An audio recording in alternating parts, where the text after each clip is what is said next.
बिस्मिल्लाहिर्रहमानिर्रहीम। अस्सलाम वालेकुम नाज़रीन, आप यूट्यूब चैनल देख रहे हैं। मैं इमरान खान। इमरान खान साहब के ऊपर दो केसेस का फैसला आया, एक तो साइफर वाले का और एक तोशा खाना वाले का। अब इद्दत वाला भी एक मुकदमा बनाया हुआ था। इमरान खान साहब को लगता था जिन मुकदमात में वो कहा करते थे कि इनमें मुझे फंसाने की कोशिश की जाएगी, लगभग वही चीज़ें हैं जो उनके ऊपर चलाई जा रही हैं। अब इद्दत वाला मामला जो है उसमें जितना कीचड़ उछाला गया, जितनी करैक्टर असैसिनेशन की गई और जिस किस्म के बयानात हमने देखे अदालतों के अंदर, ये बहुत लो लेवल पे मामला जा रहा है और ये किसी शख्स की इज्जत से खेलने का मामला है। यानी निजी मामलात पे आपने देखा होगा मैंने कभी कोई वीलॉग नहीं किया, किसी की निजी जिंदगी के अंदर मैं कभी गया ही नहीं। वो लोग जिनसे मेरी शदीद तरीन मुखालफत भी रही, जब उनके स्कैंडल्स आए तो मैंने उसके ऊपर एक जुमला भी नहीं बोला। जब उनकी वीडियोज और इस तरह की चीजें आई तो मैंने उनके ऊपर भी एक जुमला नहीं बोला, क्योंकि अब निजी मामला है। कोई ऐसा मामला हो जो मुल्क और कौम से मुताल्लिक हो, कोई ऐसा मामला हो जो करप्शन से मुताल्लिक हो, कोई ऐसा मामला हो जो गवर्नेंस से मुताल्लिक हो, कोई ऐसा मामला हो जिससे फर्क पब्लिक को पड़ता हो, तो चलो उसके ऊपर काम करना चाहिए। लोगों की जाती जिंदगियों के अंदर झांकना और उसके अंदर कुड़ेदना, बेशक बहुत सारे सहाफ़ी ये करते हैं, सही या गलत इसको छोड़ दें, लेकिन मुझे जाती तौर पे पसंद नहीं आता। तो ये केस भी मुझे जाती तौर पे पसंद नहीं है, लेकिन इसके कुछ फैक्ट्स हैं वो आपके सामने शेयर करता हूं, क्योंकि ये वो चीजें हैं जिनके असरात डालने की कोशिश की जाएगी चंद दिनों बाद इंतखाबात पर। एक हफ्ता बाकी है और इस एक हफ्ते के अंदर अंदर बहुत सारा कीचड़ उछाला जाएगा, जिसमें एक ये केस भी है। बहुत बड़ा प्रोपेगेंडा भी लॉन्च किया जाएगा। सारा दिन ये केस चला है। 3:30 बजे वकला ने कहा जी बस करें, अब ये कौन सा कोई इमरजेंसी केस है या कोई इस तरह का केस है जिसको आपने आज ही खत्म करना है। तो मुझे जो वहां सहाफी मौजूद थे उनसे मैंने बात की, जो मेरे सोर्सेज हैं उनसे भी बात की। तो अडियाला में होने वाले इस ट्रायल के दौरान जो मुअज़्ज़िज़ जज साहब हैं, उन्होंने मजिस्ट्रेट कुदरतुल्लाह साहब जुडिशल मजिस्ट्रेट हैं, उन्होंने 17 मरतबा वकील साहब को कहा, जो पाकिस्तान तहरीक इंसाफ के चेयरमैन, बानी चेयरमैन इमरान खान साहब के और उनकी अहलिया के उस्मान रियाज जो वकील हैं, उनको कहा कि 17 मरतबा कि इसको मुकम्मल कर लें, आज ही मुकम्मल कर लें, प्लीज मुकम्मल कर लें। यानी 17 मरतबा जज साहब ने कहा, उनको जल्दी थी कि शायद आज इसको मुकम्मल किया जाए। 3 मरतबा जज साहब अपनी नशिस्त से उठे और वापस बैठ गए। जो वकील साहब हैं उन्होंने कहा कि आपको व्हाट्सएप पे फैसला आया होगा या आपको फैसला दे दिया गया होगा।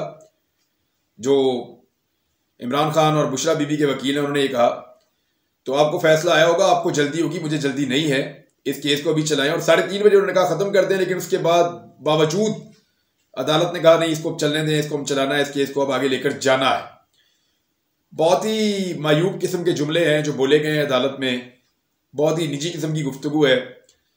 मैं नहीं चाहता कि मैं या कोई और मीडिया भी इसको रिपोर्ट करे। मैं ना ऐसी चीज़ें सुनता हूँ ना ऐसी चीज़ें बोलता हूँ, लेकिन कुछ चीज़ें हैं जो मैं आपको कहना चाहता हूँ कि इमरान खान ने कहा कि लगता है कि आज हैट्रिक करना चाहते हैं, कि 2 केसेस का फैसला मेरे खिलाफ आ गया है, तो इसका भी आप फैसला दे दीजिए मेरे खिलाफ। बहुत मुमकिन है कि आज के दिन में जब आप ये वीडियो सुन रहे हैं तो ये फैसला आ जाए। इसमें कुछ चीज़ें जो हम सामने आई, उसमें एक तो ये है कि जब कोई गवाहान जो थे उसमें ओन चौधरी थे और खबर मानिका थे, इनकी जरा हुई है। और अभी मुफ्ती सईद हैं, उनकी भी होनी है। वो जो एक मुलाजिम था खबर मानिका का, उससे भी जरा होनी है। साफी कह रहे थे हम कानों को हाथ लगा रहे थे जिसके उनका कीचड़ उछाला जा रहा है। इमरान खान साहब ने एक बात बार बार की, यानी 4 गवाहों के आज बयानात कलमबंद हो गए और बुशरा बीबी के वकील की जरा मुकम्मल हुई है। अदालत ने बाकी गवाहों पर कल सुबह 9 बजे जरा करने की हदायत कर दी है।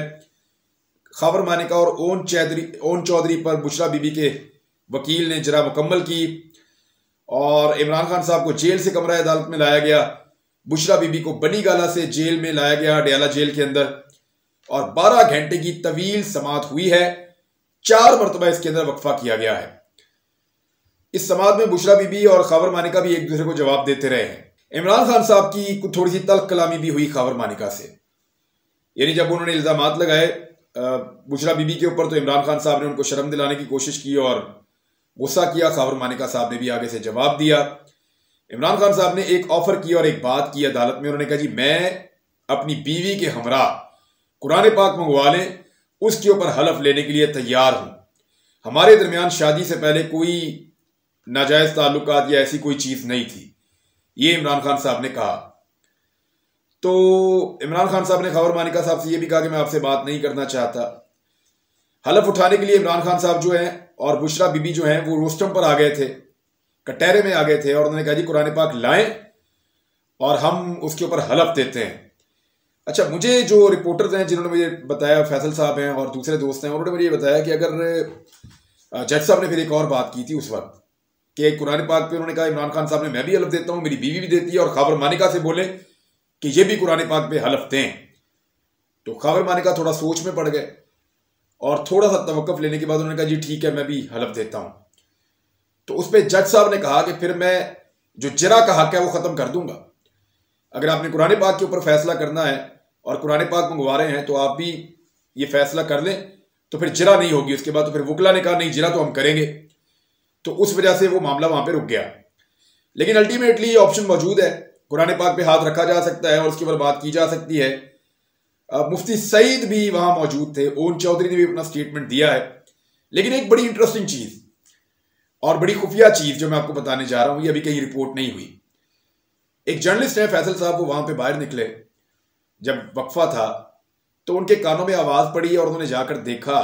जब गौर किया तो पता चला कि जो सरकारी वकील हैं वो मुफ्ती सईद साहब के कान में बता रहे थे कि मुफ्ती साहब अंदर से लंबा सा आदमी खड़ा ना, पतला सा, इस तरह की शक्ल वाला, हुलिया पूरा बता के, वो ओन चौधरी है, ये जेन में रखिएगा आप।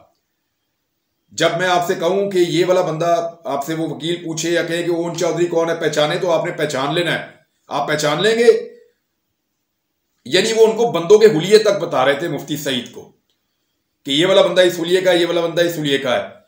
तो मुफ्ती सईद साहब की हालत शायद ऐसी थी या वो बहुत दबाव में थे, बहुत परेशानी में थे। जिन साफियों से मेरी बात हुई, मैंने उनसे कुछ और चीजें भी पूछी। मैंने कहा जी मुझे आप अदालत का ओवरऑल माहौल बताएं। तो एक साफी ने मुझे बताया कि ऐसा लग रहा था कि जज साहब बहुत जल्दी में हैं और वो इस केस को फौरी तौर पे खत्म करके बस जाना चाहते हैं और बहुत तेज तेज सारी चीजें करना चाह रहे थे। दूसरी तरफ इमरान खान और उनके वकला जो हैं, या बुशरा बीबी के वकला, वो चीजों के अंदर अभी कानूनी नुक्ते ढूंढ रहे थे। यानी बुशरा बीबी ने कहा कि 6 साल तक तुम कहां थे खबर मानिका को। तो उन्होंने कहा जी आपका मेरे ऊपर दबाव था। इस पे इमरान खान साहब ने रिएक्ट भी किया। अब मेन चीज जो थी वो ये थी कि खबर मानिका का अपना बॉडी लैंग्वेज कैसा था। आज इमरान खान साहब का बॉडी लैंग्वेज में थोड़ा सा, क्योंकि ये निजी नौयत का मामला है तो रिएक्टिव थे, वो थोड़ा सा लगा कि बाद औक़ात वो गुस्से में आए इमरान खान साहब, क्योंकि मामला निजी नौयत का है, किसी की इज्जत पे आप हाथ डालेंगे तो वो थोड़ा रिएक्ट तो करेगा। जहां तक मामला है खबर मानिका का, तो उनके बारे में देखें, एक विक्टिम जो होता है ना, रिवेंजफुल होता है, थोड़ा सा गुस्से में होता है, या वो ऐसे होता है जैसे वो इंसाफ लेने आया है या बदला लेने आया है। इसकी बॉडी लैंग्वेज और होती है। और एक बॉडी लैंग्वेज होती है कि आदमी मायूस होता है, थोड़ा डाउन होता है, डरा हुआ होता है, घबराया हुआ होता है, परेशान होता है या कंफ्यूज होता है। तो मुझे जिन लोगों ने रिपोर्ट किया, जिनसे मैंने पूछा, तो उन्होंने कहा हमें खबर मानिका की बॉडी लैंग्वेज दूसरी तरह की लगी। हमें नहीं लगा कि वो इंसाफ लेने या बदला लेने या कोई गुस्से में है या वो कोई रिएक्ट कर रहा है किसी नाइंसाफी के खिलाफ। हमें ऐसा लगा जैसे वो मजबूर और परेशान है और वो इससे जान छुड़ाना चाहता है। वो बार बार कहता था ये और क्या निकालना है, बस वो भी जान छुड़ा रहा था कि बस मैं अपना स्टेटमेंट दूं और यहां से निकल जाऊं। ये था जी खबर मानिका साहब वाला पोर्शन, ये उनकी बॉडी लैंग्वेज। मुफ्ती सईद भी खासे परेशान दिखाई दिए, उनसे पूछा भी, बल्कि वो बार बार मुफ्ती सईद साफियों से ये पूछ रहे थे कि कब खत्म होगा यार, ये कब तक चलना है, 1 दिन चलना है, 2 दिन चलना है, कब खत्म होना है। यानी वो भी जान छुड़ा रहे थे कि खत्म हो और मैं जाऊं। वो भी कोई खुशी से वहां नहीं बैठे हुए थे। मुफ्ती सईद के बारे में भी सहाफियों ने यह बताया।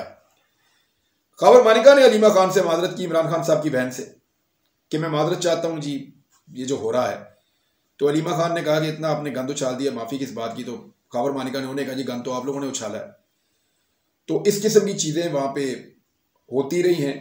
लेकिन मजे की बात यह है कि सरकारी वकील बता रहा है मुफ्ती सईद को कि अंदर जो लंबे कद वाला आदमी है वो ओन चौधरी है। तो ये जो बंदा है, अगर तुम्हें वकील पूछें कि ओन चौधरी कौन है, तो तुमने इस बंदे की तरफ इशारा करके कहना ओन चौधरी है। और ओन चौधरी जो है वो अपने सारे काम छोड़ के, यानी एक आदमी की कंपेन चल रही है, लाहौर से वो मेंबर कौमी असम्बली का इलेक्शन लड़ रहा है और वो ये सारे काम छोड़ के, अपनी कंपेन छोड़ के अडयाला जेल के अंदर एक गवाही देने के लिए पहुंचा है। तो आप अंदाजा कर लें कि वो बार बार वहां जाना पड़ता है कंपेन छोड़ के। तो ओन चौधरी भी किस हद तक इसके अंदर इन्वॉल्व अपने आप को कर चुके हैं। अच्छा, एक सवाल और बड़ा अहम पूछा गया सहाफियों की जानिब से। वो सवाल ये था खबर मानिका से कि आपकी कुछ तस्वीर आई थी इमरान खान और बुशरा बीबी की शादी के बाद इसी फैमिली के साथ, यानी बेटी के निकाह के मौके पर भी आई थी, एक आधा और मौका है, 2-3 तस्वीर ऐसी हैं जो खबर मानिका साहब आपकी अपनी साबिका अहलिया और उनके खानदान के बीच में है। कुछ फैमिली इवेंट्स ऐसे थे जो मुश्तरका थे, तो आप वहां पे आए थे और आपने शिरकत की थी और आप इनके करीब खड़े थे और तस्वीर मौजूद है। तो इस पे खबर मानिका साहब मुकर गए। उन्होंने कहा जी सारी झूठी तस्वीरें, मेरी कोई तस्वीर नहीं है। तो मैंने साफियों से पूछा, उन्होंने कहा जी बिल्कुल वो तस्वीर मौजूद है और उनको कहीं से भी फोरेंसिक किया जा सकता है, वो बिल्कुल ठीक तस्वीर है। दूसरा उन्होंने एक सवाल किया कि जियो टीवी पे आपने कहा था शाहजेब खानदादा के प्रोग्राम में कि बाइज्जत खातून है, बाकिरदार खातून है, ये आपने बुशरा बीबी के बारे में जियो टीवी के ऊपर कहा था। तो खबर मालिका ने कहा कि मैंने आज तक उनको बाकिरदार और बाइज्जत नहीं कहा। यह खबर मालिका ने आज क्लेम किया अदालत में जब उनसे सवाल किया गया वकील की जानिब से। तो इस पे सहाफियों ने कहा कि हमने तो वो खुद देखा हुआ है क्लिप, बल्कि वो क्लिप तो मैंने भी देखा हुआ है, जिसके अंदर खबर मानिका खुद ये गवाही दे रहे हैं कि बुशरा बीबी का किरदार बेदाग है, वो बहुत नेक खातून है, बड़ी बाइज्जत खातून है, बाकिरदार खातून है। ये बातें जियो टीवी के ऊपर खबर मानिका ने की थी, लेकिन आज अदालत के अंदर वो साफ मुकर गए कि उन्होंने ना अब ना पहले कभी बुशरा बीबी को कभी भी मैंने बाकिरदार और बाइज्जत खातून नहीं कहा। तो ये भी एक झूठ पकड़ा गया। लेकिन ऐसा लगता है कि ये भी फैसला उसी तसलसल में आएगा जैसे पहले 2 फैसले इमरान खान के खिलाफ आ चुके हैं। बहुत मुमकिन है फिर वैसे ही फैसला आ जाए। लेकिन एक चीज है, यानी इसमें रिपोर्ट करने के लिए तो और बहुत कुछ है। यानी इमरान खान साहब ने जो कुछ कहा, बाद में बुशरा बीबी ने एक बात तो क्लियर की, ये अच्छी बात है। उन्होंने कहा जी मैं तो गिरफ्तारी देने आई थी, मैं गिरफ्तारी से तो नहीं डरती, मैं तो आई थी गिरफ्तारी देने के लिए। जब मैं आई तो ये परेशान हो गए। बात वही निकली जिसका हमें खदशा था। उन्होंने कहा इन्होंने मुझे कहा, धोखा दिया और मुझे लेकर चले गए, मुझे कहा कहीं और लेकर जाना और मुझे लेकर बनीगाला चले गए और वहां जाके मुझे एक जगह पे बंद कर दिया। तो मैं तो अभी भी कहती हूँ कि लाके मुझे जेल में बंद करें। ये जो दावा करते हैं लोग कि मैंने डील की है, मैंने कोई डील नहीं की और ना कोई डील इनके साथ हो सकती है। मुझे डील करने के लिए कहा गया था। बुशरा बीबी ने यह भी कहा कि मुझसे राब्ता किया गया था इमरान खान के बारे में डील करने के लिए, तो मैंने कहा था खुद जाके इमरान खान से बात कर ली जाए, मेरे साथ बात ना की जाए। इसके अलावा बुशरा बीबी ने कहा कि मुझे धोखे के साथ बनीगाला ले जाके वहां बंद किया है, मुझे जहां मर्जी बंद करें, मुझे इससे कोई फर्क नहीं पड़ता, और अगर मुझे जेल लाकर बंद करना चाहते हो तो यहां लाकर बंद करें।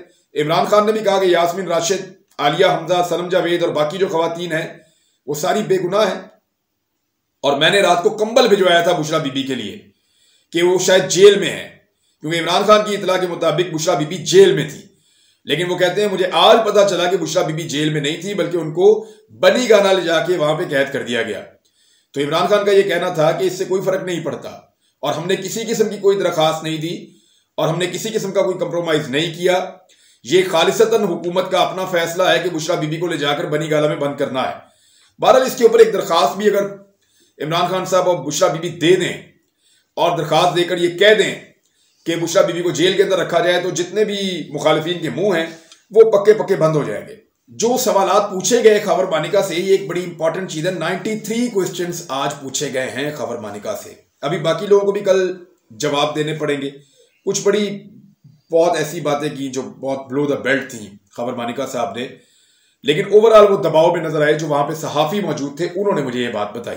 खबर मानिका ने यह भी कहा कि उनके बच्चे जो हैं वो ज़हनी मरीज बन चुके हैं, बेटी जो है वो भी रोती है, बेटा कोई ज़हनी मरीज हो गया है। लेकिन मुझे एक बात याद आती है, जब पाकिस्तान तहरीक इंसाफ की पंजाब हुकूमत ने और कुछ वफाकी वज़रा ने बड़ा रिएक्ट किया था मेरे एक प्रोग्राम के ऊपर, जब मैंने कहा था कि ये खबर मानिका सरेआम हवाई फायरिंग कर रहा है अपने बेटे की शादी में, धड़ाधड़ गोलियां चला रहा है, तो इसके खिलाफ कोई कानूनी कार्रवाई क्यों नहीं की गई।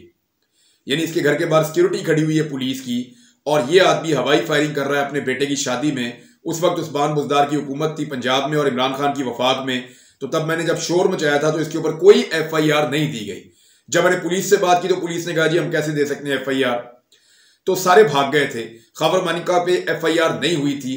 उस वक्त ये प्रोटोकॉल इंजॉय करता था, उस वक्त ये आदमी ताकत इंजॉय करता था। इसके कहने के ऊपर जो है वो एक SP के साथ क्या हुआ था वो आप सब अच्छी तरह जानते हैं।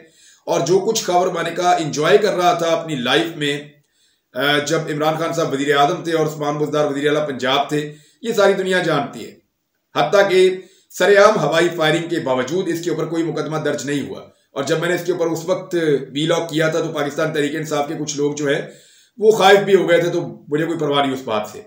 लेकिन अगर इसके ऊपर तभी वो पर्चा दिया होता ना, तो आज कम से कम आप ये कह सकते थे कि उस पर्चे के गुस्से में ये इस तरह की हरकतें कर रहा है। इंसाफ हर दौर में होना चाहिए, चाहे आप हुकूमत में हो चाहे आप अपोजिशन में हो। यही खबर मानी का जो बेनिफिशियरी बना हुआ था एक हुकूमत का और मौचे कर रहा था, आज एक गवाह के तौर पे मौजूद है इमरान खान के खिलाफ और एक विक्टिम बना के अपने आप को पेश कर रहा है और वहां पे ताने भी दे रहा है, दावे भी कर रहा है, कीचड़ भी उछाल रहा है। लेकिन ये जो सारा कुछ हो रहा है या इस नौयत का जो केस है, ये बहुत बिलो द बेल्ट है। मेरे ख्याल में हम मजीद पस्ती की जानिब जा रहे हैं। इमरान खान को गिराने के चक्कर में सिस्टम गिर रहा है, इमरान खान को बदनाम करने के चक्कर में सिस्टम बदनाम हो रहा है, इमरान खान की इज्जत उछालने के चक्कर में सिस्टम अपनी इज्जत खो देगा। मुझे नहीं लगता इन चीज़ों से इमरान खान के वोटर को कोई फर्क पड़ने वाला है। उन्हें पता है कि अगर उनका लीडर कुरान पाक पे हलफ दे रहा है तो कोई बात है तभी दे रहा है। उन्हें पता है कि 6 साल तक अगर कोई बात नहीं उठाई गई और एक आदमी प्रोटोकॉल एंजॉय करता रहा है, आज अचानक वो आदमी डरा हुआ सहबा हुआ आके बयानात दे रहा है, तो इसके पीछे कुछ तो है। बहरहाल जो भी है, इसके पीछे जैसा भी है, अब इस लेवल तक चीज़ों को नहीं आना चाहिए था। बदकिस्मती है, बहुत बदकिस्मती है इस मुल्क की कि बार बार एक गंदी सियासत होती है, बहुत बिलो द बेल्ट सियासत होती है और कीचड़ उछाले जाते हैं अनफॉर्चुनेटली। अब तक के लिए इतना ही। अपना ख्याल रखिएगा, अपने चैनल का भी। अल्लाह हाफ़िज़।